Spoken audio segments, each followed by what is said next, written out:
Richard Ramirez foi um serial killer, estuprador, pedófilo, assaltante norte-americano e satanista. Ele também ficou conhecido como Night Stalker, e no vídeo de hoje iremos conhecer melhor a história dele.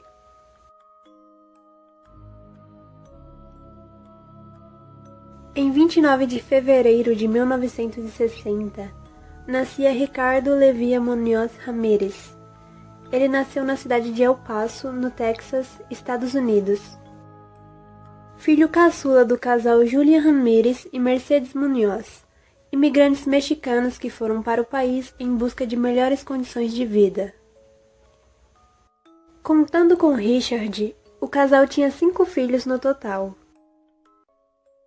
Na infância, pessoas próximas lembram de Ramírez como sendo uma criança calma e solitária. Com 2 anos, ele sofreu uma convulsão após um armário cair em cima dele. Nesse acidente, ele teve que levar mais de 30 pontos. Richard passou a sofrer de convulsões epilépticas frequentes que duraram até o final da adolescência.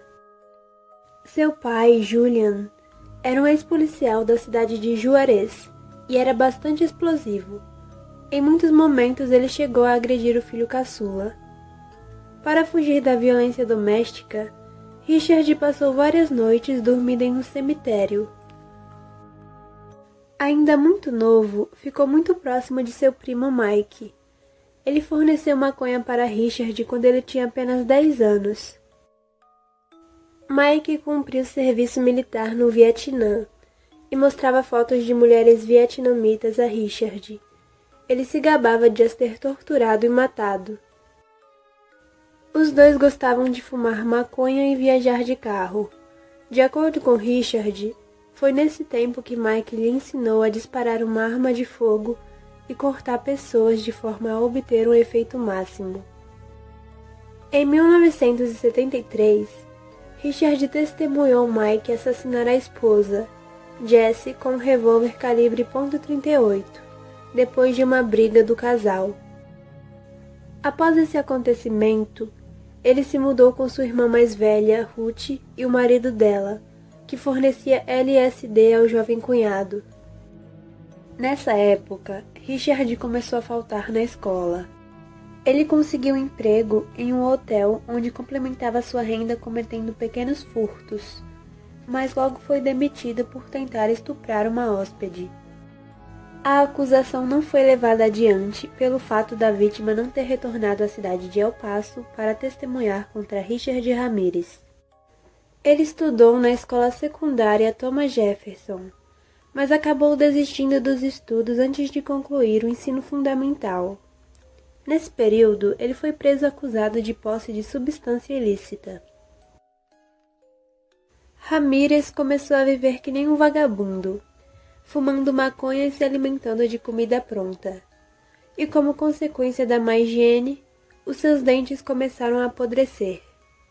O consumo diário de drogas passou a incluir cocaína. Ele foi preso 2 vezes, acusado de roubar um automóvel. A primeira foi em 1981 e a segunda em 1984. Richard acabou despertando o interesse pelo satanismo e aos 18 anos se mudou para a cidade de Los Angeles.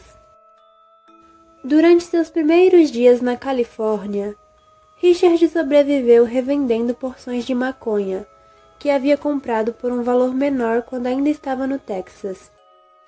Com o fim da mercadoria, passou a roubar carros e vender pertences que encontrava dentro dos veículos. Seu interesse por satanismo ganhou ainda mais força. No dia 28 de junho de 1984, após ter passado a noite cheirando cocaína, Ramírez quebrou o vidro e entrou na casa de Jenny, uma senhora de 79 anos. O filho da mulher encontrou o corpo da mãe na tarde do dia seguinte. Estava deitada na cama. O cadáver apresentava marcas de ter sido esfaqueado repetidamente. E a garganta havia sido tão profundamente cortada que o corpo quase havia se separado da cabeça. Ramírez vasculhou seu apartamento e roubou vários objetos. A polícia conseguiu retirar marcas de impressões digitais no vidro da janela. A autópsia realizada revelou sinais de abuso sexual. No dia 7 de março de 1985, Maria, de 22 anos, foi abordada quando estacionava o seu veículo na garagem do condomínio que dividia com a colega de quarto, Okazaki, de 34 anos. Maria descreveu Ramírez como sendo um homem alto, vestido todo de preto, com um boné de beisebol puxado para a frente do rosto e empunhando uma arma. Richard atirou em seu rosto e, para se proteger, ela levantou os braços e a bala atingiu sua mão, que por sorte estava segurando umas chaves que acabou a protegendo. Ela se jogou no chão e fingiu estar morta. Ramírez acreditou e depois entrou no condomínio. Maria continuou imóvel durante algum tempo, até escutar a porta ser fechada. Nessa hora, ela decidiu abandonar o prédio. Ao se aproximar da entrada do condomínio, Richard estava saindo do local. Ela se abaixou e tentou se esconder atrás de um carro. Mas Ramírez a viu e apontou a arma na direção dela. Maria implorou para ele não matar ela. Então Richard abaixou a arma e fugiu do local. Maria entrou no apartamento e deu de cara com Okazaki morta no chão da cozinha. Tinha sido baleada na testa e sua blusa estava levantada. Maria chamou a polícia. A autópsia realizada conseguiu recuperar uma bala calibre .22 do crânio de Okazaki. Na parte de fora do edifício, as autoridades encontraram um boné azul da banda AC/DC. Nessa mesma noite, o carro de outra mulher foi forçado a parar por outro automóvel dirigido por um homem. Richard puxou Yu para fora do veículo. Após ouvir uma mulher gritar por ajuda, um homem chamou a polícia e depois viu de sua varanda Richard ir entrar no carro de Yu e fugir do local. Durante a fuga, Ramírez passou por um casal que conseguiu observar bem o condutor do veículo. Yu havia sido baleada 2 vezes. A polícia a encontrou respirando, mas inconsciente. Os oficiais efetuaram técnicas de reanimação até a ambulância chegar, mas ela acabou não resistindo. A polícia descobriu que a bala havia sido disparada do mesmo revólver utilizado no homicídio de Okazaki. Na manhã de 27 de março de 1985, foram descobertas mais 2 vítimas. O corpo de Vincent, de 64 anos, foi descoberto por seu filho, Peter, que tinha ido visitá-lo. Após tocar a campainha várias vezes e nada, o rapaz decidiu entrar na casa. O corpo de Vincent estava no sofá. Havia sido baleado e aparentava ter morrido na hora. O corpo de Maxine, de 44 anos de idade, foi encontrado em uma cama, sem roupas. Após matar Vincent, Ramírez amarrou a esposa do homem e começou a roubar objetos da casa. A mulher conseguiu se soltar e pegou uma espingarda que o casal tinha embaixo da cama. Ela puxou o gatilho, mas a arma não estava carregada. Vincent havia tirado as munições por conta dos netos do casal. Após isso, Richard a matou com um tiro na cabeça. O Richard ficou com muita raiva e tentou remover o coração de Maxine, mas não conseguiu cortar a caixa torácica. Então ele arrancou os olhos dela e os levou. Ela foi esfaqueada repetidas vezes no rosto, pescoço, abdômen e virilha. Assim como o marido, ela havia morrido na hora e as mutilações foram feitas depois. Ramírez foi embora após terminar de assaltar a casa. A polícia estava confusa, já que desconfiava da existência de um serial killer. Mas as vítimas eram diferentes, assim como o modus operandi, o que não é muito comum, já que os assassinos em série normalmente possuem um padrão em suas ações. Tipo Ted Bundy, que costumava levar as vítimas para seu Fusca, fingindo que estava com o braço quebrado ou que precisava de ajuda com seus livros. Ou Ed Kemper, que costumava dar caronas a jovens colegiais para depois assassiná-las. Mas o Richard não tinha ainda um modo de agir, um padrão. No dia 15 de abril, 2 semanas após ter assassinado o casal Zazara, Ramírez voltou ao mesmo bairro e invadiu a casa de um casal de idosos de 66 e 63 anos e os acordou. Ramírez baleou William acima do lábio esquerdo. A bala atravessou sua língua e se alojou na garganta. Depois ele agrediu o idoso até ele perder a consciência. Richard entrou no quarto de Lillian, a agrediu e foi logo avisando para ela ficar calada, senão a mataria. Ele prendeu suas mãos atrás das costas com algemas e começou a vasculhar a casa. Após alguns minutos, voltou ao quarto e violou Lillian. Apesar de tudo, William não havia morrido e conseguiu acionar o 911. Ele não conseguiu falar nada, mas sua chamada foi localizada e enviaram uma ambulância e um carro de patrulha. Infelizmente, William morreu a caminho do hospital, mas Lillian foi atendida por um médico e conseguiu descrever à polícia o assaltante. Uma pegada deixada no jardim da casa do casal foi compatível com a pegada deixada em um homicídio anterior, o que confirmou a suspeita de que se tratava de um serial killer. Richard não parou por aí, e a cidade de Los Angeles foi tomada pelo pânico. Um oficial da polícia se referiu ao assassino como intruso do vale, enquanto outros jornais o chamavam de perseguidor noturno. No dia 20 de maio, Malvia Keller, de 83 anos, e sua irmã especial Blanche, de 80 anos, foram mortas na casa de Malvia. As duas tinham sido brutalmente agredidas com um martelo. Um pentagrama invertido foi desenhado na parte interior da coxa de Malvia. Um segundo pentagrama foi feito na parede do quarto, sobre o corpo de Blanche. Lembrando que nessa foto que vocês estão vendo agora, eu não sei se é da casa dessas irmãs da Malvia e da Blanche, mas é só para vocês terem uma ideia de como o Richard desenhava o pentagrama nas cenas dos crimes. As duas tinham sido violadas. Os especialistas da polícia estimam que as irmãs haviam ficado na casa durante 2 dias até serem descobertas. Os médicos ainda conseguiram reanimar Blanche, mas Keller morreu pouco tempo depois. No dia 31 de maio de 1985, após uma mulher ser violada e ter a casa assaltada por Richard, ela foi capaz de descrever a aparência dele para a polícia. Ela afirmou que era um homem alto, hispânico, com cabelo escuro, longo e ondulado. Um retrato falado foi divulgado pelas autoridades e a população, morrendo de medo, comprava cães de guarda em uma tentativa de espantar o Night Stalker.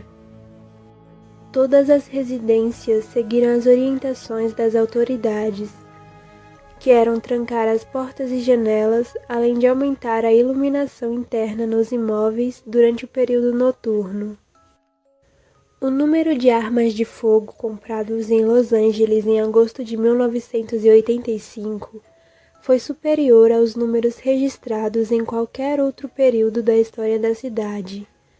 Todos estavam com muito medo e de alguma forma tentavam se proteger. O corpo de Patty, de 28 anos, foi descoberto na sua casa em Arcádia. Havia sido sodomizada e sua garganta cortada. O corpo de Mary Louise Cannell foi encontrado em sua casa em Arcádia. Havia sido agredida, a sua garganta cortada e sua casa assaltada. No dia 5 de julho de 1985, Ramírez voltou à Arcádia e entrou no quarto de Whitney, de apenas 16 anos. Enquanto ela dormia, a assaltou e em seguida tentou estrangular a adolescente com um fio telefônico, mas se assustou com as faíscas que saíram do fio e foi embora. Mais tarde, Whitney se casou com Frank Salerno, o principal investigador do caso Night Stalker. Eles se conheceram enquanto ela esperava para testemunhar no julgamento. Ele também aparece na série documental do Richard lá na Netflix, que é muito boa e se vocês puderem assistam. 2 dias depois, em 7 de julho de 1985, o corpo de Joyce Nelson, de 61 anos, foi descoberto em sua casa em Monterey Park. Na mesma noite de 7 de julho, a enfermeira Sophia Dickman, de 63 anos, foi acordada por volta das 3:30 da madrugada por um homem alto, magro e todo vestido de preto. O homem, que batia com a descrição do Night Stalker, apontava uma arma em sua direção. Ele mandou ela entrar no banheiro e permanecer calada. Após revirar a casa, voltou ao banheiro e a trouxe de volta para o quarto. Tentou a estuprar e sodomizar, mas não conseguiu manter uma ereção. Ele gritou furiosamente, mas depois recolheu o que havia furtado e fugiu. A mulher ficou surpresa por ele não ter a matado. Em menos de 2 semanas, no dia 20 de julho, o Ramírez ia encontrar outro casal para que ele pudesse invadir a casa. Ramírez foi até a residência de um casal de idosos de 66 anos de idade. E ele trouxe com ele uma nova arma, um machete. E apesar de todas as portas e janelas estarem fechadas, Richard conseguiu dar um jeito de entrar. O machete foi utilizado no pescoço de Max. Depois, o assassino tentou atingir a esposa, mas falhou. Ramírez sacou sua pistola .22 e tentou a atingir, mas a arma encravou. Enquanto as vítimas suplicavam pelas suas vidas, Ramírez limpou a arma e os matou. E quando já estavam mortos, os mutilou com o machete. Por fim, assaltou a casa. Em 6 de agosto de 1985, Ramírez escolheu outro casal, de 38 e 27 anos. Ramírez invadiu a casa e antes de entrar no quarto, ele sacou a pistola .22. Virginia tinha um sono leve e acordou com o clicar de um som metálico. Ramírez foi em direção a ela e Virginia gritou com ele. Richard disse para ela ficar calada e, ao mesmo tempo, a baleou debaixo do olho esquerdo. A bala atravessou sua garganta e saiu pela parte de trás do pescoço. Christopher acordou e achou que se tratava de uma brincadeira. Ele olhou para o rosto da mulher e foi baleado por Ramírez na têmpora esquerda, mas a bala não perfurou o crânio da vítima. Ele reagiu e atacou Ramírez, que disparou mais 2 vezes. Porém, os tiros falharam e os dois entraram em luta corporal, mas Ramírez acabou fugindo pelo mesmo local que havia entrado. 2 dias passados do último ataque, Ramírez baleou Elias, de 31 anos. Ele morreu enquanto dormia. Após matar o marido, Ramírez molestou sua esposa, de 29 anos de idade. A violou, sodomizou e forçou a realizar felação. Nesta altura, os peritos que elaboraram seu perfil acreditavam que esse era o seu método favorito de ataque. Matar o elemento do sexo masculino e violar o elemento do sexo feminino. O condado de Los Angeles estava em pânico. Os crimes do Night Stalker estavam se tornando cada vez mais frequentes. Mas Ramírez decidiu mudar de território. No dia 18 de agosto de 1985, os corpos de Peter e Barbara Pan foram descobertos na cama, encharcados de sangue, em São Francisco. Os dois tinham sido baleados na cabeça. Peter, de 66 anos, morreu no local.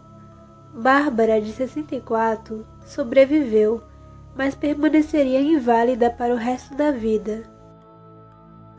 O assassino desenhou na parede um pentagrama invertido e escreveu uma palavra que fazia referência a uma música de uma banda de heavy metal que dizia Jack o Estripador. A polícia local determinou que o assassino havia entrado na casa através de uma janela aberta. Com medo de que o assassino de Los Angeles tivesse se mudado para a região, os investigadores de homicídios enviaram uma bala que havia sido removida de Peter a uma equipe forense de Los Angeles. A bala era coincidente com outras recuperadas de 2 locais do crime no condado de Los Angeles. O pânico tomou conta de São Francisco. Para acalmar a população, a prefeita da cidade falou para o público sobre o Night Stalker, mas ao fazer isso irritou os investigadores, pois ela revelou detalhes que só o assassino e a polícia sabiam, o que acabou comprometendo as investigações.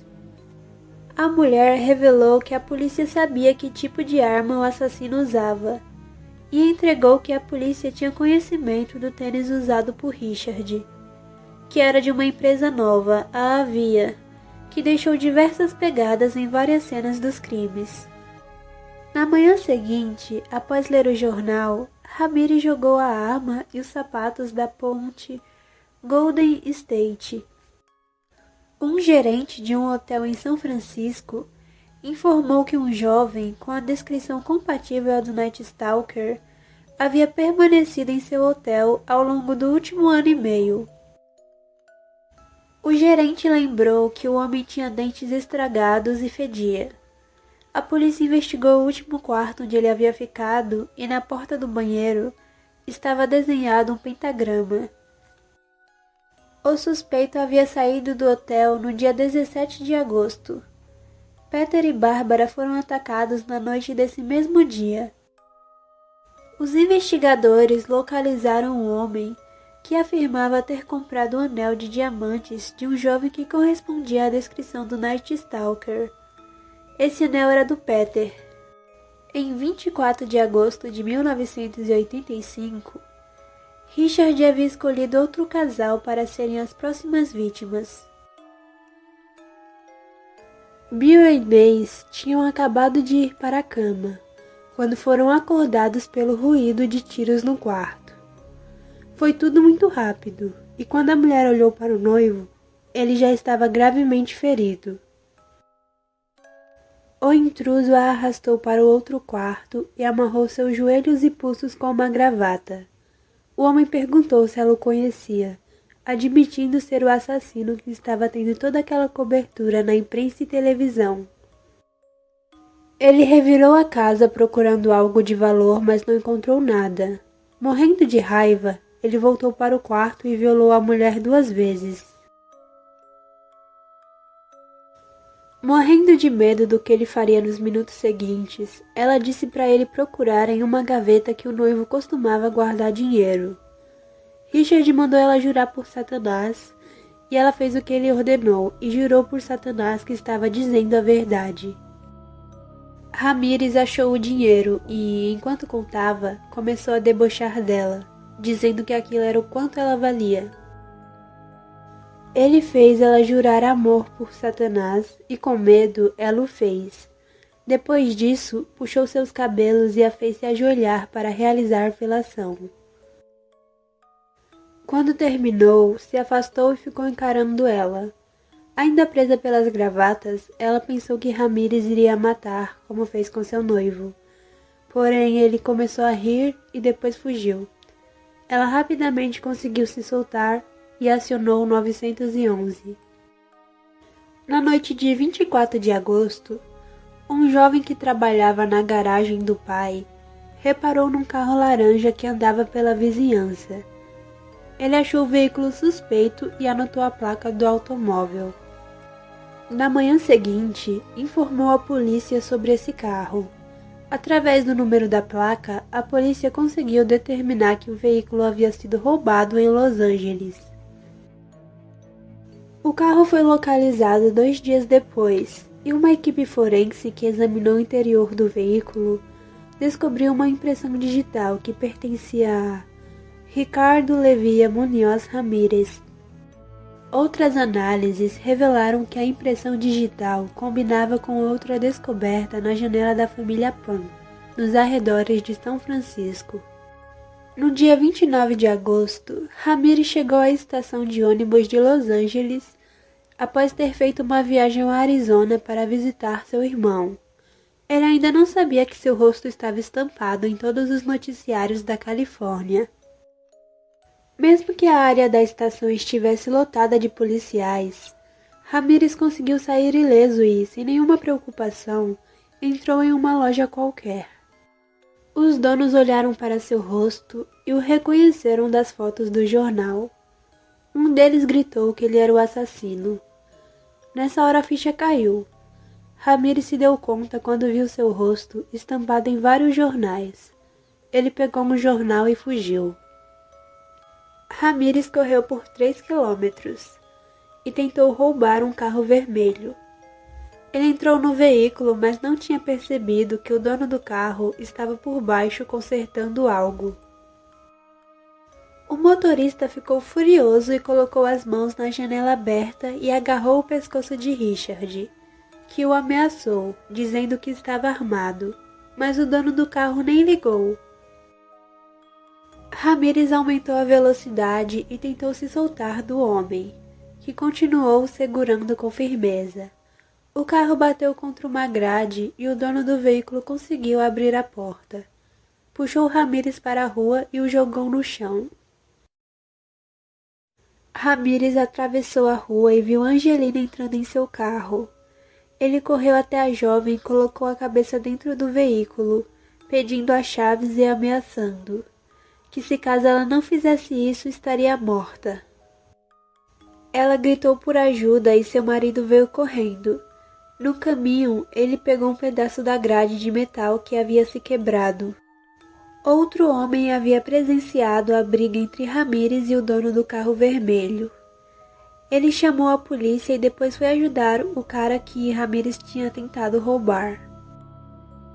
Esse mesmo homem ouviu os gritos de Angelina e então chamou seus 2 filhos, de 17 e 21 anos, para ajudarem. Quando os irmãos correram para ajudar Angelina, eles viram o rosto do assaltante, e o mais velho o reconheceu das fotografias dos jornais e televisão, e gritou que Ramirez era o assassino. Richard tentou fugir, mas foi perseguido pelos 3 homens. Quando conseguiu o alcançar, o marido de Angelina o atingiu no pescoço com um pedaço de grade que ele havia trazido, mas Ramirez continuou correndo mesmo depois de ser atingido pelo metal.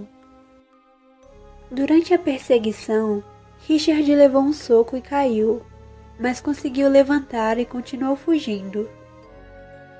Até que o noivo de Angelina acertou um golpe em sua cabeça e ele caiu outra vez no chão.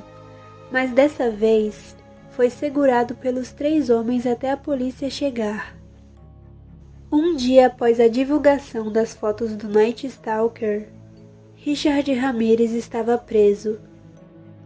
Após sua prisão, Richard Ramirez escolheu ficar em silêncio. Durante seu julgamento, não demonstrou arrependimento nenhum pelos crimes cometidos. Com apenas 25 anos, foi acusado de 14 homicídios e de 31 outros crimes. Em 14 de agosto de 1989, o julgamento foi interrompido por causa que um dos jurados havia faltado na audiência. Na tarde do mesmo dia, seu corpo foi encontrado baleado no seu apartamento. Um jornal havia publicado, dias antes, que Richard planejava matar o delegado do caso e também levar uma arma ao tribunal de forma clandestina. Por esse motivo, todas as pessoas que foram assistir o julgamento foram revistadas. Esse rumor deixou o júri apavorado e se perguntavam se Ramirez teria planejado esse assassinato em sua cela ou se seria capaz de atingir outros membros do júri. Mas, na verdade, Ramirez não havia sido o culpado pela morte da mulher. Ela havia sido morta pelo namorado que se suicidou em seguida com a mesma arma, num quarto de hotel. Em sua primeira aparição no tribunal, Ramírez exibiu a todos o pentagrama em sua mão e explicou que havia matado para a glória de Satanás. Quando passava fotos das vítimas, ele dava risadas, ofendia quem estava presente, ria dos familiares das vítimas e gritava frases como "Viva o Satã!". Ramírez rejeitou uma série de defensores públicos e aceitou ser defendido por 2 advogados inexperientes. Durante o julgamento, um grupo de mulheres passou a comparecer no tribunal vestindo roupas pretas. Elas eram fãs do Night Stalker. Em 20 de setembro de 1989, Ricardo Ramírez foi considerado culpado de 13 acusações de homicídio, 5 tentativas de homicídio, 11 acusações de assédio sexual e 14 acusações de roubo. No dia 7 de novembro do mesmo ano, foi sentenciado à pena de morte na Câmara de Gás do estado da Califórnia. O julgamento de Ramírez foi um dos mais longos e difíceis da história americana. Foram entrevistados mais de 1.600 jurados e centenas de testemunhas. Saindo do tribunal, Richard respondeu: "Grande coisa, a morte sempre vem com o território. Vejo você na Disneylândia." Big deal. That's always went with the territory. I'll see you in Disneyland. As moças que eram fãs do Night Stalker sempre escreviam cartas de amor e apoio a ele.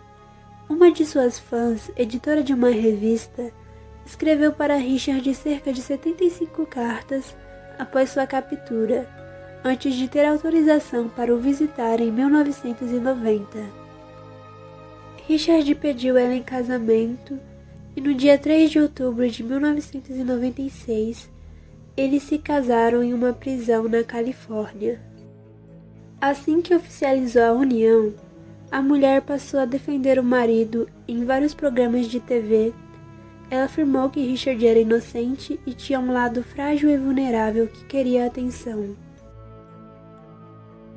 Apesar de afirmar que o marido era amável e brincalhão, os únicos momentos em que passavam juntos eram em visitas íntimas, que a partir de 1998 foram diminuindo. Ramírez era fã da banda australiana AC/DC. De acordo com fontes policiais, ele vestiu uma camiseta do AC/DC quando cometeu alguns dos crimes.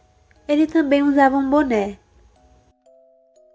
Uma das canções presentes no álbum Highway to Hell descreve a entrada sorrateira durante a noite no quarto de uma pessoa. Essa era a canção favorita de Richard e contribuiu para seu apelido, Night Stalker. Anos mais tarde, a banda explicou que, embora a canção tenha ficado com um significado negativo associado aos homicídios, na realidade era sobre um rapaz que entrava às escondidas no quarto da namorada, sem os pais dela saberem. A banda chegou a cancelar eventos nos Estados Unidos após a má publicidade. Ramírez acabou sendo associado a crimes mais cruéis. Em 2009, uma amostra de DNA o ligou ao estupro e assassinato de uma menina de 9 anos, em São Francisco, em 10 de abril de 1984. Em 2010, Ramírez foi diagnosticado com um tumor. Ele até fez uma piada com os funcionários da prisão, dizendo: "O que o mataria mais rápido, o câncer ou o Estado?" O câncer venceu, e após quase 24 anos no corredor da morte, Ramírez morreu em 7 de junho de 2013, aos 53 anos, após uma piora em sua saúde. Os médicos legistas também citaram outras condições que contribuíram para seu óbito, como o abuso de drogas e a hepatite C, que danificou severamente seu fígado, provavelmente adquirida através do uso de drogas injetáveis na juventude. Sua esposa não apareceu no enterro ou velório. Na data de sua morte, ela já não o visitava há 3 anos. Ricardo Levia Munhoz Ramírez foi cremado. O vídeo chegou ao final e se você acompanhou até aqui, deixa seu gostei, se inscreve no canal e caso queira ver algum caso aqui, é só deixar nos comentários. E fique à vontade para assistir outros vídeos aqui do canal. E até o próximo.